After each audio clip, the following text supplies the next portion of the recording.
الحمد لله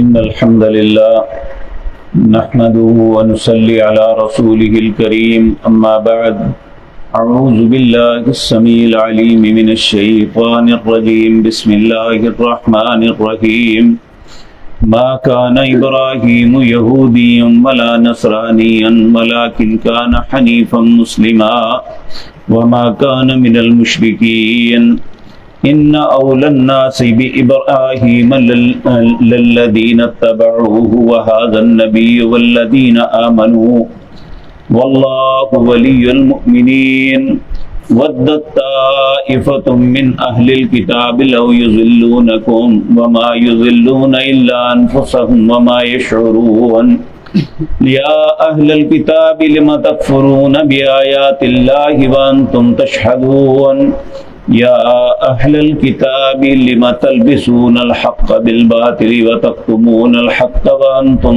تعلمون۔ حضرات محترم، جس طرح کل یہ بات عرض کی تھی کہ یہود یہ دعویٰ کرتے تھے کہ سیدنا ابراہیم علیہ السلام یہودی ہیں، عیسائیوں کا دعویٰ یہ تھا کہ حضرت ابراہیم علیہ السلام عیسائی تھے۔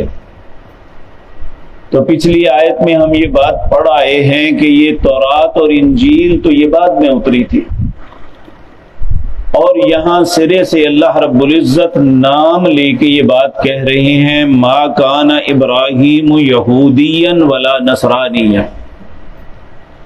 ابراہیم علیہ السلام نہ یہودی تھے اور نہ عیسائی تھے، تو پھر تھے کیا؟ ولیکن کان حنیفا مسلما، وہ یکتا تھے اور مسلمن فرما بردار تھے۔ وما کان من المشرکین، ابراہیم مشرکوں میں سے نہیں تھے۔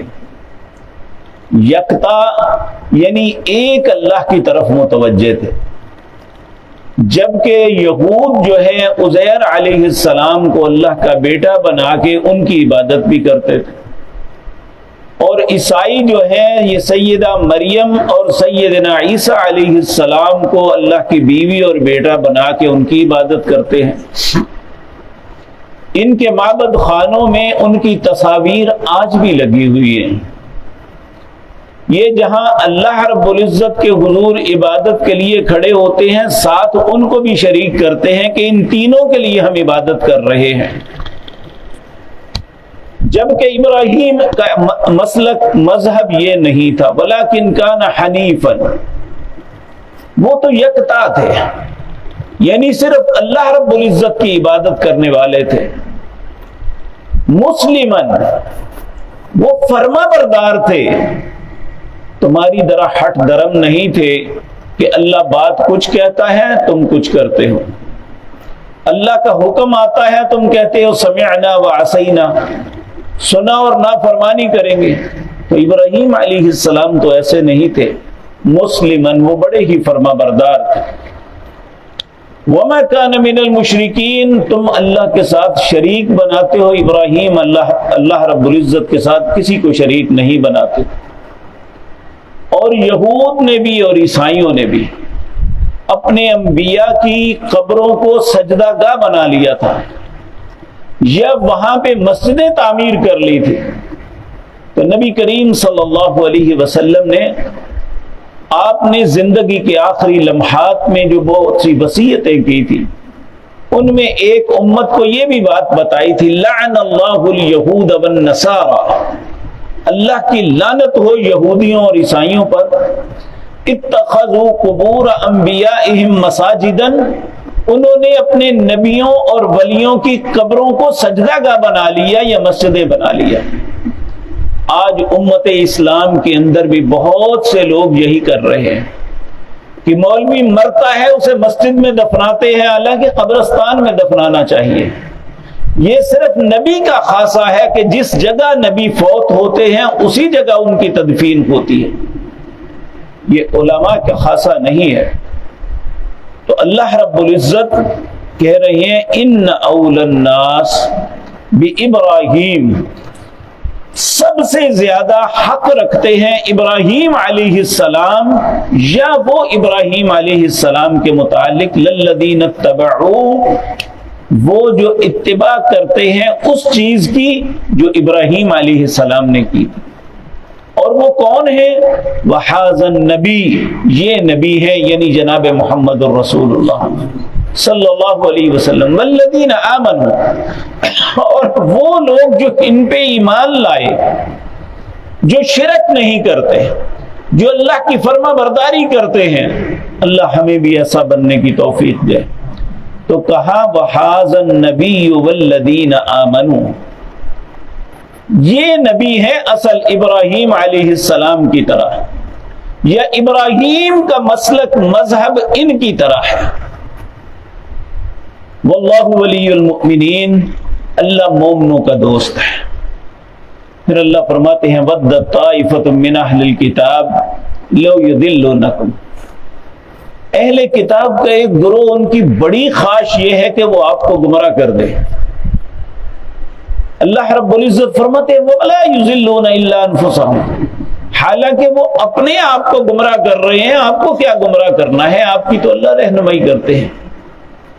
وَمَا يَشْعُرُونَ، اور انہیں ان بات کا شعور نہیں ہے۔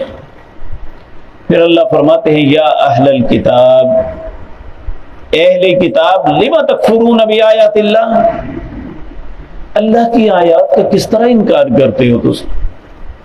وَأَنْتُمْ تَشْعُرُونَ، اور تمہیں پتا ہے، جان بوجھ کے کرتے ہو۔ اور آج بھی یقین جانیے کہ اگر کوئی شخص رسول اللہ صلی اللہ علیہ وسلم کے طریقے سے ہٹ کے کسی اور طریقے کو اپناتا ہے، یہ نہیں کہ لا علمی سے کرتا ہے، جان بوجھ کے کرتا ہے۔ جس طرح یہود اور عیسائی جان بوجھ کے اللہ اور اس کے رسول کی مخالفت میں عمل کرتے تھے، آج بھی یہی کچھ ہو رہا ہے۔ نبی کریم صلی اللہ علیہ وسلم نے فرمایا تھا ایک وقت آئے گا میری امت کے لوگ بھی بالکل اسی طرح پہلی امتوں کی پیروی کریں گے جس طرح ایک جوتا دوسرے جوتے کے برابر ہوتا ہے۔ صحابہ نے تعجب سے پوچھا یا رسول اللہ کیا یہودیوں عیسائیوں کی طرح؟ آپ نے فرمایا اور کون؟ اور آج ہمارے بھی بہت سے بدقسمت مسلمان ایسے ہیں جو اسی طریقے پہ چل رہے ہیں۔ اللہ رب العزت فرماتے ہیں یا اہل الکتاب، اہل کتاب لم تلبسون الحق بالباطل، تم حق کے اندر غلط باطل کیوں داخل کرتے ہو، کیوں خلط ملط کرتے ہو کہ انسان کو پتہ ہی نہ چلے حق کیا ہے باطل کیا ہے۔ یعنی یہ وتیرہ یہود اور عیسائیوں کا تھا، امت اسلام کا نہیں تھا، لیکن بدقسمتی سے بہت سے لوگ اس رستے پہ گامزن ہیں۔ وَتَكْتُمُونَ الْحَقَّ، اور جو حق بات ہے اسے چھپا لیتے ہیں۔ وَأَنْتُمْ تَعْلَمُونَ، جبکہ وہ جانتے ہیں۔ یہ بات یاد رکھیں، یہ جو فرقہ پرستی ہے، ایک شخص ایک کام کرنے کا حکم دیتا ہے کہ اللہ کے رسول نے یہ کیا، دوسرا کہتا ہے نہیں کیا، دونوں سچے نہیں ہیں، ایک جھوٹ بول رہا ہے۔ یہ جو ہے کہ نبی کریم نے مختلف وقتوں میں مختلف عمل کیے ہیں، یہ بھی جھوٹ ہے۔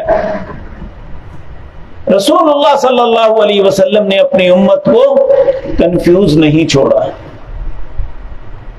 اگر ایک بات کرنے کا حکم ہے تو نہ کرنے والے غلط ہیں، اگر نہ کرنے کا حکم ہے تو کرنے والے غلط ہیں، وہ چاہے نماز ہے، روزہ ہے، زکوٰۃ ہے، حج ہے، زندگی کا کوئی بھی معاملہ ہے، رسول اللہ کا طریقہ ایک ہے۔